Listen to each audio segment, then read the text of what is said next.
E galera, trazer um vídeo que eu acho que bom, esse é o tipo de informação que eu gostaria de ter tido sobre espaços vetoriais de dimensão finita e infinita e um exemplo de dimensão infinita que vai haver descontinuidade. Porque quando a gente fala de transformação linear, a gente pensa matrizes, né? Teorema da dimensão finita.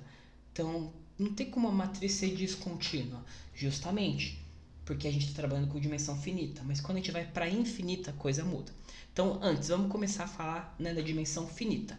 Então, se você tem uma transformação linear indo de Rn em R, né, uma transformação linear, né, esse tem um nome em particular, né, quando o domínio é o próprio corpo, isso é um funcional, né, linear. Beleza. Como é que a gente checa a continuidade aqui? Bom, a gente faz assim. O x, né, vai ser um x1, x2, com até xn, n coordenadas, elemento do Rn. O que acontece se a gente falar que um x está tendendo para um A? Novamente, esse A está no Rn, A1, A2, até AN. O que significa essa tendência em termos de limite? Significa que o tamanho do vetor x menos A está indo para zero. Claro, formalmente a gente trabalha com epsilon e delta, mas eu não quero que esse vídeo fique gigante, então a gente vai escrever de uma maneira assim mais simplificada.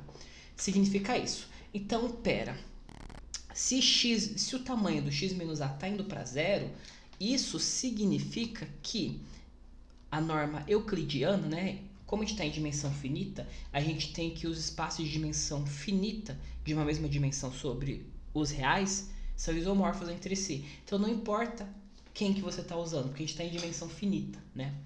Então isso vai implicar que o que é o tamanho? Vai ser raiz, né? De cada xi menos ae ao quadrado, né? A gente vai somar com esses izinhos indo de 1 até n. A gente vai somar como se fosse um Pitágoras em cada uma das dimensões, né? Cada uma das coordenadas. Então, na primeira coordenada menos primeira coordenada ao quadrado. Somado com segunda coordenada menos segunda coordenada ao quadrado, né? Vai fazendo a diferença de cada coordenada ao quadrado. Um Pitágoras em n dimensões. Mas cada um desses termos está ao quadrado, todos eles são positivos. Então, se a raiz está indo para zero, essa soma está indo para zero. Se a soma de positivos está indo para zero, a gente sabe então que cada um desses está indo para zero. E, portanto, né, as coordenadas estão entre si, né? Ou seja, você checar um limite de n coordenadas é a mesma coisa que checar o limite em cada uma coordenada. Bom, então o que essa transformação vai ser o quê? Bom, como o contradomínio é os reais, ela vai ser um somatório, né, com escalares multiplicando cada coordenada dela. Isso é a forma geral, né, de um funcional linear em n dimensões. Vai ser uma somatória, um múltiplo da primeira coordenada, mais um múltiplo da segunda coordenada, mais um múltiplos de cada uma das coordenadas. Bom, isso é o nosso funcional linear. Então, o que acontece, né? Para eu afirmar se ele é contínuo, eu preciso saber o que eu quero dizer com a seguinte coisa, né? Eu quero que quando x está tendendo para A, eu tenho como consequência t de x está tendendo para t de A. Mas o que é estar tendendo? A gente está usando o limite, mas o limite requer tamanho. Para o tamanho a gente usa a norma, é a versão módulo, mas para vetores. Então, isso acontece? Vamos checar. A gente viu que x está tendendo a A, né? O tamanho de x menos A, o x está tendendo para A. Essa implicação acontece? Bom, isso aqui pode ser descrito de que forma? T de x vai ser somatória de alfa. Oh, meu Deus. Somatória de alfa i xi. E esse aqui vai ser somatória de alfa i a i. Bom, qual vai ser a diferença deles, né? A gente sabe, tx está tendendo até A. Isso, C somente C, t de x menos t de A está tendendo a zero, né? Conforme x se aproxima de a. Então, vamos fazer essa subtração. O que acontece se eu tiver t de x menos t de a, com x indo para a?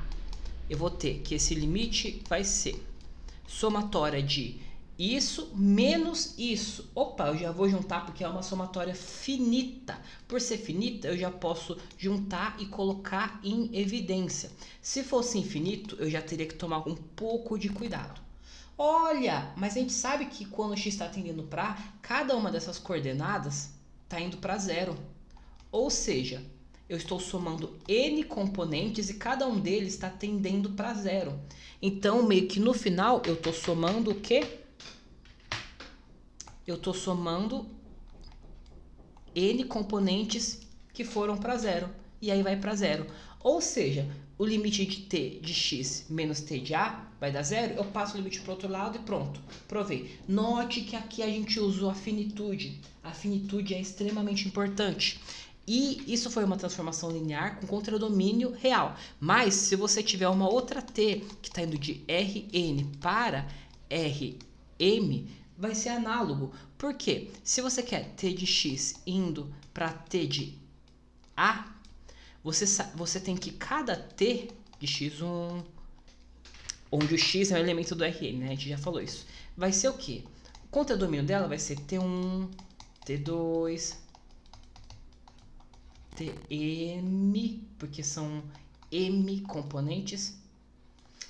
Bom, eu já sei que para eu checar o limite disso, é só eu checar cada uma das componentes. E cada uma das componentes eu já tenho garantido lá em cima. Cada componente vai ser um funcional linear, cujo limite a gente já pode garantir. A continuidade a gente pode garantir. Por quê? O que caracteriza a continuidade? O limite tem que equivaler à função no ponto. Calculando o limite, quando você se aproxima de um ponto do domínio, o limite equivale à função no ponto. A gente já viu que vale para funcional linear, e esse caso é uma composição de funcionais lineares. Tem uma burocracia com a norma, tudo, né? A gente tem que ver com calma a norma, escrever com calma, mas é decorrência da finitude. Mas, quando falaram para mim a primeira vez, existem operadores lineares que são descontínuos em dimensão infinita. Minha mente explodiu. E por muito tempo eu tive dificuldade de imaginar em um exemplo. Você joga na internet e só vê exemplo que é meio chato, meio difícil, né?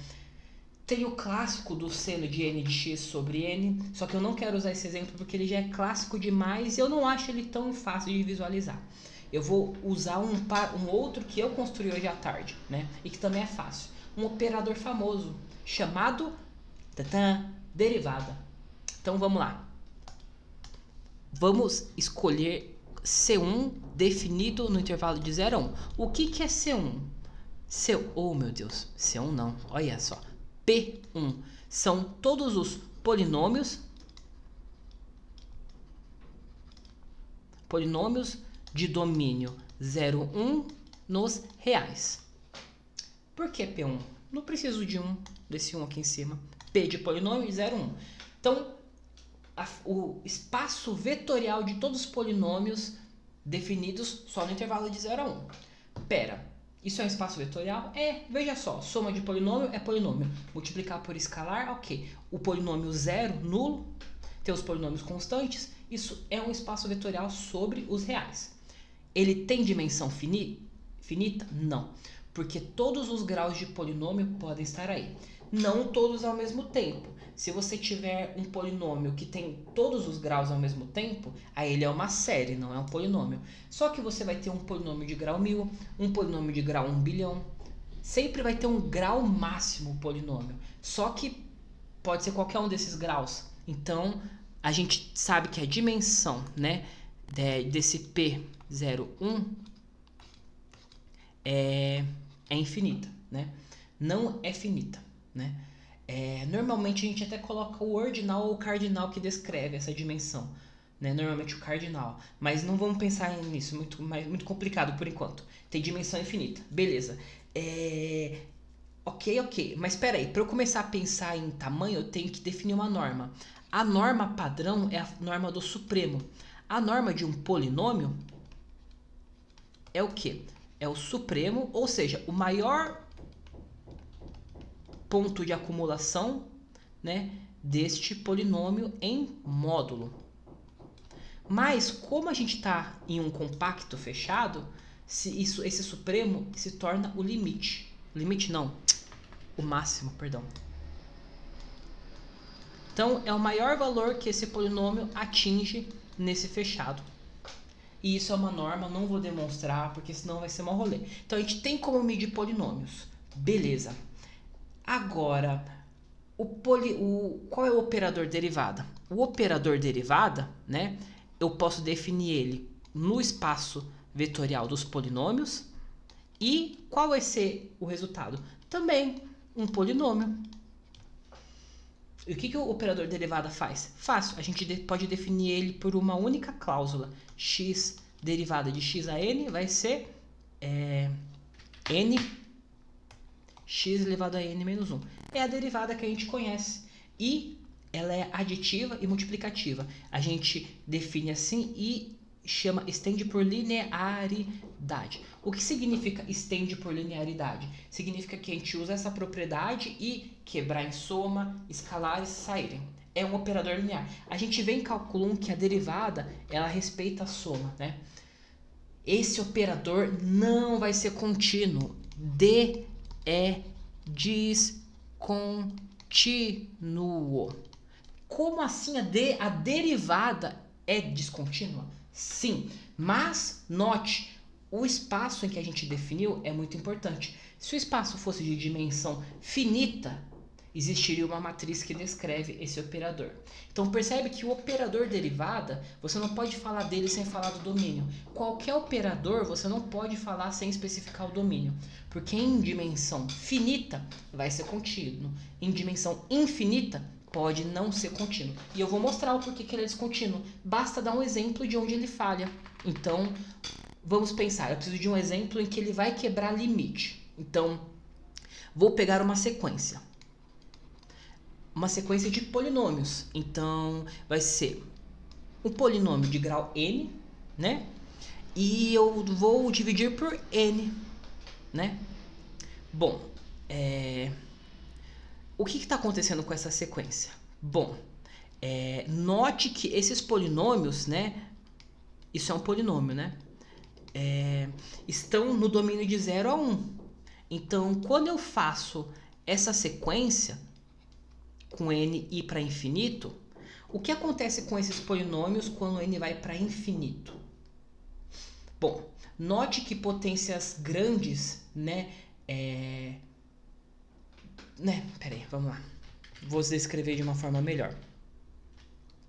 Note que então esse x a n sobre n, nem preciso do módulo, ele é menor ou igual a 1 sobre n e também é maior ou igual a 0.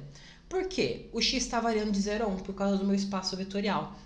Então, quando n vai para infinito, eu posso dizer então que o meu AN está espremido entre 0 e 1AN. Lembra do teorema do confronto, o teorema do sanduíche? Então eu posso dizer que o meu AN está indo para 0. Mas está indo para... Então, o que eu quero dizer com isso? Né? O meu AN, né, na coordenada x, vai ser o quê? O meu AN está tendendo para esse A.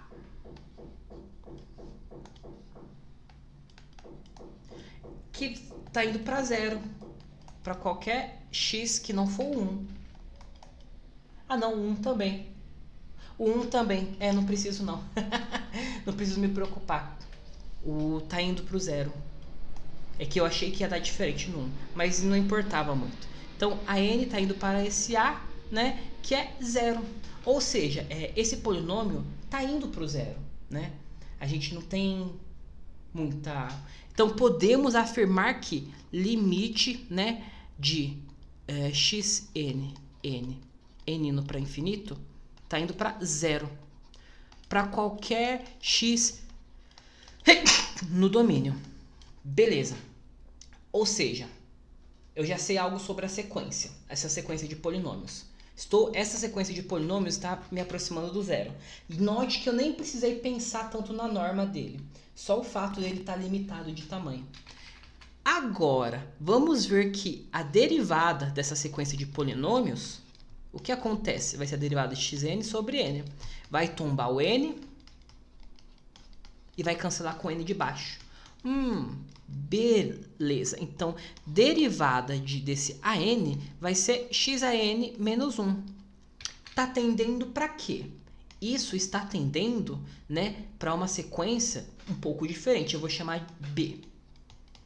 Bom, o que acontece? Quando o meu n está indo para infinito, qualquer valor de x que não for 1, ou seja, os que estiverem abaixo de 1, está elevando a uma potência grande.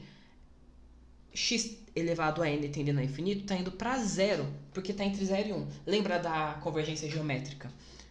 E quando vale 1? Vai para 1. O 1 está fixado. Quando x vale 1, 1 elevado a 1 vezes 1 vezes 1 vezes 1 vezes 1.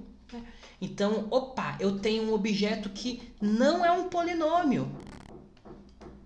Então, note que a derivada desta sequência, o limite dela nem vai estar nos polinômios. Então, aí já tem um problema. E já deu diferente de lá de cima. Então, pera. Significa que se eu calcular o limite, né, das ANs e derivar depois, qual que é o limite das ANs? A gente viu lá em cima, está indo para 0, né? Ok. Derivada de 0 é 0. Agora, se eu derivar primeiro e calcular o limite depois, eu vou ter o quê? A derivada dessa sequência vai ser essa função bx aí, doidona, que não é um polinômio. E DAN não, olha só. DAN vai ser x elevado a n menos 1. E o limite com n indo para infinito vai dar essa função, que não é o zero. Ou seja, o operador D não respeita o limite. Se você calcula o limite antes ou depois, faz diferença. E isso quebra a continuidade. A derivada no limite falha. O operador no limite não respeita, aplicado diretamente no ponto. E assim ele não é contínuo. Então, mas note que para isso a gente precisou usar a infinitude. A gente precisou usar o fato de que n está tendendo ao infinito. E bom, deixei o exemplo aí de hoje. Se você restringir para um subespaço finito, vai funcionar. Note que uma outra coisa que não acontece em dimensão finita. Quando você calcula o limite vai estar no espaço, porque os espaços vão ser completos. Aqui, a gente derivou e deu uma família de polinômios que caiu fora do espaço vetorial. Então, os limites, quando a gente está em dimensão infinita, às vezes o limite joga você para fora do espaço vetorial. Outro problemão.